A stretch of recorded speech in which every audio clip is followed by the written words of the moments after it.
اللہ تعالیٰ کا فرمان ہے حافظوا علی الصلوات والصلاة الوسطى وقوموا للہ قانتین. حافظوا علی الصلوات والصلاة الوسطى وقوموا للہ قانتین. نمازوں کی حفاظت کرو، یعنی 5 نمازوں کا ذکر ہے یہ، فجر، ظہر، عصر، مغرب، عشاء، والصلاة الوسطى، اور درمیانی نماز خاص طور پر وہ ان 5 میں سے ہی ایک نماز ہے، اور وہ جمہور اہل علم کے نزدیک عصر کی نماز ہے. عصر کی خاص طور پر تاکید فرمائی ہے، اور بلکہ نبی صلی اللہ علیہ وسلم کا فرمان ہے جس شخص کی عصر کی نماز نکل جائے گویا کہ اس کا گھر بار، اہل و عیال سب چھن گئے، اتنا بڑا نقصان ہو گیا. نکل جانے کا مطلب کیا ہے کہ باجماعت نماز نہ پڑھ سکا. جس شخص نے باجماعت نماز نہیں پڑھی، ٹائم نکال دیا، گویا کہ اس کا اتنا بڑا نقصان ہوا ہے کہ گویا کہ اہل و عیال، گھر بار سب کچھ چھن گیا اسے. تو اس کی خاص طور پر اللہ تعالیٰ نے تاکید فرمائی ہے عصر کی نماز کی. اس کے بعد اگلی آیت ہے، یہ 239 نمبر آیت، سورہ بقرہ کی 239 نمبر آیت. فَإِنْ خِفْتُمْ فَرِجَالًا أَوْ رُكْبَانًا.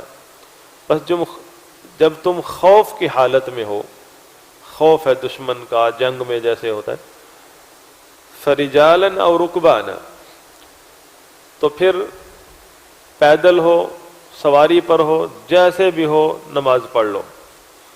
کوئی نماز کا طریقہ خاص نہیں ہے، جس طرح پڑھ سکتے ہو نماز پڑھنی ہے. ہاتھ میں تلوار ہے، لڑائی کر رہے ہیں، جا رہے ہیں راستے میں، بس جس طرح بھی آپ پڑھ سکتے ہیں، کوئی خاص کیفیت نہیں ہے. لیکن فَإِذَا أَمِنْتُمْ، جب تم امن کی حالت میں ہو، خوف ختم ہو گیا، فَاذْكُرُوا اللَّهَ كَمَا عَلَّمَكُمْ مَا لَمْ تَكُونُوا تَعْلَمُونَ. تو پھر نماز اس طرح پڑھو جیسے تمہیں اس نے سکھائی ہے. نماز کا طریقہ ہے، اللہ تعالیٰ نے اس طریقے کا پابند کیا ہے ہمیں کہ پھر نماز اس طرح پڑھو جس طرح اس نے تمہیں سکھائی ہے. مَا لَمْ تَكُونُوا تَعْلَمُونَ، وہ طریقہ جو کہ تم جانتے ہی نہیں تھے. نماز کا طریقہ کا ذکر ہوا کہ نہیں ہوا؟ نماز کے طریقے کا ذکر ہوا، پابند کیا اللہ نے ہمیں کہ اس طریقے پر نماز پڑھو جس طرح تمہیں سکھایا گیا ہے. علمکم، اللہ کی طرف اشارہ ہے، اللہ کی طرف ضمیر ہے کہ اللہ نے تمہیں سکھائی ہے. یہ قرآن تو اللہ کے رسول صلی اللہ علیہ وسلم پر اترا ہے، مطلب اللہ نے اپنے رسول کو سکھائی ہے، رسول نے امت کو سکھائی ہے. اگر بات چل رہی تھی ان لوگوں کی جو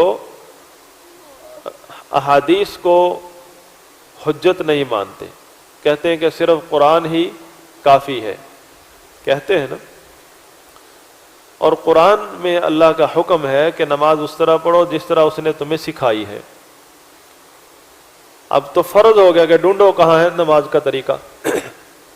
اگر یہ بات نہ ہوتی تو پھر تو آپ لاکھ تعویلیں کر سکتے تھے. اللہ نے ذکر کر دیا کہ تمہیں سکھائی ہے نماز، اب وہ طریقہ لاؤ. اگر آپ کہتے ہو قرآن ہی ہے تو قرآن سے لے آؤ، لاؤ. کہاں ہے وہ طریقہ؟ یہاں تو اللہ تعالیٰ نے نبی علیہ الصلوۃ والسلام کو مخاطب کیا ہے اور اس آپ کے ذریعے پوری امت کو کہ تمہیں سکھائی ہے. سکھانے والا کون ہے؟ اللہ. تو پھر جب ہمیں اللہ کا حکم ملا تو ہمارے لیے کیا ہے کہ ہم اللہ کے رسول صلی اللہ علیہ وسلم کی طرف رجوع کریں گے کہ ہمیں بتائیے وہ طریقہ جو اللہ نے آپ کو دیا ہے. ہم وہاں اللہ کے رسول کی خدمت میں حاضر ہوں گے، اللہ کے رسول کے بات کو طریقے کو ڈھونڈیں گے کہ اللہ نے تو آپ کو سکھایا ہے، رسول اللہ صلی اللہ علیہ وسلم کو سکھایا ہے اور اس کا ہمیں پابند بنایا ہے. تو یہ جو حدیث ہے صلو کما رأیتمونی اصلی، نماز اس طرح پڑھو جیسے تم مجھے پڑھتا ہوا دیکھ رہے ہو، پڑھ کے دکھائی ممبر پہ کھڑے ہو کر۔ کیوں کہا؟ کیونکہ اللہ نے پابند کیا ہے اس طریقے کا تمام امت کو جو رسول اللہ صلی اللہ علیہ وسلم کو سکھایا گیا ہے۔ تو اس ضمن میں جو بات سمجھانا مقصود ہے کہ یہ نظریہ کہ صرف قرآن ہی اللہ کی وحی ہے، اس کے علاوہ جو ہے احادیث جو ہے ان کا تعلق وحی سے نہیں، بس ایک لوگوں نے لکھ ماری ہیں قصے کہانی ہے، نعوذ باللہ، یہ ایسی بات نہیں ہے۔ اگر قرآن کے علاوہ جو احادیث کا جو مجموعہ ہے وہ قابل اعتماد نہ ہوتا تو اللہ تعالیٰ سارے مسائل قرآن میں ہی ذکر کر دیتا، جس طرح یہاں نماز کا طریقہ پھر اللہ تعالیٰ ائمہ کرام اور صحابہ کے اوپر نہ چھوڑ دیتا کہ تم نے جو دیکھا ہے اس کو آگے نقل کرو۔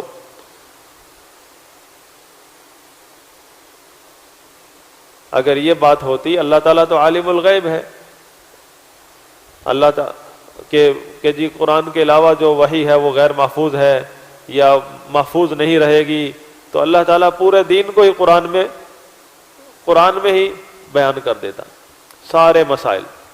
جبکہ جگہ جگہ آپ کو ایسی آیات ملیں گی کہ اللہ تعالیٰ آپ کو حکم دے رہا ہے کہ اس مسئلے کو دیکھو، اور وہ مسئلہ آپ کو حدیث میں ملے گا جگہ جگہ۔